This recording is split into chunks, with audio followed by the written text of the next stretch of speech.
Welcome to mega 9 TV. BRS party అంటేనే ఉద్యమ party అని, ఎంతో మంది ఉద్యమకారుల సంహారమని ఆ పార్టీ నాయకులు చెబుతుంటారు. తెలంగాణ రాష్ట్రం తీసుకురావడంలో కేసీఆర్తో పాటు బీఆర్ఎస్ పార్టీ నాయకుల పాత్ర కీలకం. ఈ పార్టీ నాయకులు ఏ ఉద్యమం చేపట్టినా కూడా విజయవంతం అవుతుందనే ధీమా వాళ్ళ సొంతం. ప్రస్తుతం రాష్ట్రంలో బీఆర్ఎస్ పార్టీ ప్రతిపక్షంలో ఉంది. ప్రజా సమస్యలపై మరింత పోరాడాల్సిన పాత్ర. ఇప్పుడు పార్టీ నాయకులు అదే చేస్తున్నారు. హిల్ట్కు వ్యతిరేకంగా పోరుబాటను ప్రారంభించింది బీఆర్ఎస్ పార్టీ.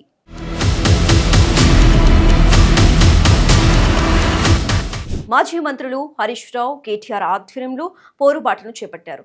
గ్రేటర్ హైదరాబాద్లో హిల్ట్ పాలసీ పేరుతో కాంగ్రెస్ ప్రభుత్వం 5 లక్షల కోట్ల విలువైన పారిశ్రామిక భూములను ప్రైవేటు వ్యక్తులకు బదలాయించేందుకు చేస్తున్న కుట్రను అడ్డుకుంటామని కేటీఆర్ చెబుతున్నారు. పారిశ్రామిక వాడను 8 క్లస్టర్లుగా విభజించారు. ఇందులో హైదరాబాద్ నగరంలోని 2 క్లస్టర్లతో బీఆర్ఎస్ ప్రజాప్రతినిధుల బృందం నిరసన ప్రదర్శన చేపట్టింది. శాసన మండలిలో ప్రతిపక్ష నేత మధుసూదనాచారి బృందం మౌలాలి ఐలా పారిశ్రామిక వాడలో, నాచారం మల్లాపూర్ పారిశ్రామిక వాడలో మాజీ మంత్రి జగదీష్ రెడ్డితో కూడిన ప్రతినిధుల బృందం పర్యటించింది.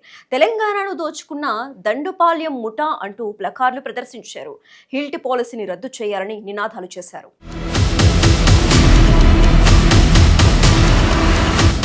మిగిలిన 6 క్లస్టర్లలో కేటీఆర్, హరీష్ రావుతో పాటు పలువురు నాయకులు పర్యటించారు. కుబ్దుల్లాపూర్ నియోజకవర్గంలో మాజీ మంత్రి కేటీఆర్ పర్యటించారు. షాపూర్లో హమాలీలతో మాట్లాడి కాంగ్రెస్ ప్రభుత్వం తీసుకొచ్చిన హిల్ట్ జీవో వల్ల కలిగే నష్టాలను వివరించారు. అలాగే ప్రధాని మోదీ కార్మికులకు రోజుకు 174 రూపాయల మినిమం వేజెస్ సరిపోతాయని చెప్తున్నాడని వారికి గుర్తు చేయగా, అంత తక్కువ వేతనంతో కుటుంబాన్ని ఎలా పోషించాలో వారికి తెలియాలి అంటూ తమ బాధను కేటీఆర్కు కార్మికుడు వివరించాడు. అంతేకాకుండా షాపూర్ నుంచి 10 కిలోమీటర్ల దూరంలో ఉన్న కోకాపేట్లో ఎకరం 177 కోట్ల రూపాయల ధర పలుకుతున్నప్పుడు ఇక్కడ మాత్రం 16 లక్షల రూపాయల ధర మాత్రమే ఎందుకు అని ఈ సందర్భంగా ప్రభుత్వాన్ని ప్రశ్నించారు. హిల్ట్ జీవోను ఎలాగైనా రద్దు చేయాలని, అందుకోసం ప్రజలు అంతా ఒకే మాటపై నిలబడాలని కేటీఆర్ కోరారు.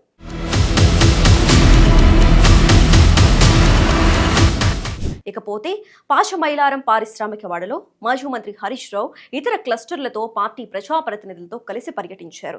అక్కడ ప్రజలకు ప్రభుత్వం ఏ విధంగా మోసం చేస్తుందో వివరించారు. లక్షల కోట్ల పారిశ్రామిక భూములను ప్రైవేటు వ్యక్తులకు అప్పచెప్పే కుట్ర జరుగుతుందన్నారు. ఆ కుట్రను అడ్డుకుంటామని కూడా చెప్పారు. అందరం సమిష్టిగా ఎదుర్కొందామని అన్నారు. ప్రజలు సైతం ఇందుకు అనుకూలంగా స్పందించారు కూడా. తాము సైతం అంటూ బీఆర్ఎస్ నాయకులకు మద్దతుగా నిలుస్తున్నారు.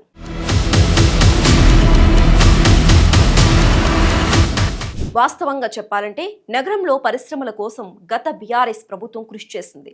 మల్కాజ్గిరి నియోజకవర్గంలో లైబ్రరీ కోసం నిధులు మంజూరు చేసింది. లైబ్రరీని ఏర్పాటు చేయాలని అధికారులను కోరితే స్థలం లేదని చెప్పారు. అయితే ఇలాంటి స్థలాలను ప్రజా అవసరాలకు కేటాయించాల్సిన ప్రభుత్వం కోట్ల విలువ చేసే భూములను ప్రైవేటు వ్యక్తులకు అప్పగించే ప్రయత్నం చేస్తుందనేది బీఆర్ఎస్ వాదన. అయితే కేటీఆర్, హరీష్ రావు రంగంలోకి దిగారు అంటే అందులో ఖచ్చితంగా అవకతవకలు ఉన్నాయని కొంతమంది విశ్లేషకుల మాట.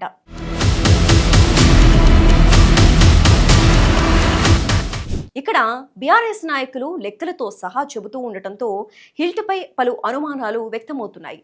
ఉదాహరణకు ఉప్పల్ నియోజకవర్గంలో సుమారుగా 3000 ఎకరాల్లో నాచారం, మల్లాపూర్, చర్లపల్లి, కూషాయిగూడ, ఉప్పల్ పారిశ్రామిక వాడలు విస్తరించి ఉన్నాయి.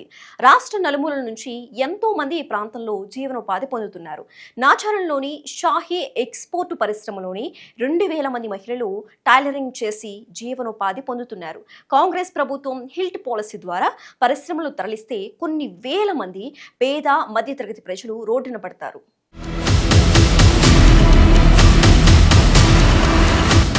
ప్రజా అవసరాల కోసం స్థలాలు కేటాయించాలి.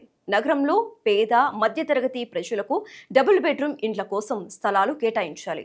ప్రభుత్వ భూములను అమ్మటం దారుణం. అలాగే పార్కులు, విద్యా సంస్థలు, ఆట స్థలాలు, గ్రేవ్ యార్డులు తదితర ప్రజల కోసం ఉపయోగపడే విధంగా స్థలాలను సద్వినియోగం చేయాలి తప్ప ఇలాంటి పాలసీలను తీసుకొచ్చి ప్రజల జీవితాలతో ఆడుకోవద్దని బీఆర్ఎస్ నాయకులు మండిపడుతున్నారు. మొత్తంగా చూసుకుంటే పోరుబాట విజయవంతమైంది. ప్రజలు కూడా బీఆర్ఎస్కు మద్దతుగా నిలుస్తున్నారు. ఈ మొత్తం ఎపిసోడ్లో హిల్ట్ పాలసీ విధానాన్ని మార్చడం తప్ప కాంగ్రెస్కు మరో ఆప్షన్ లేదని చెప్పడంలో ఎలాంటి సందేహం లేదు.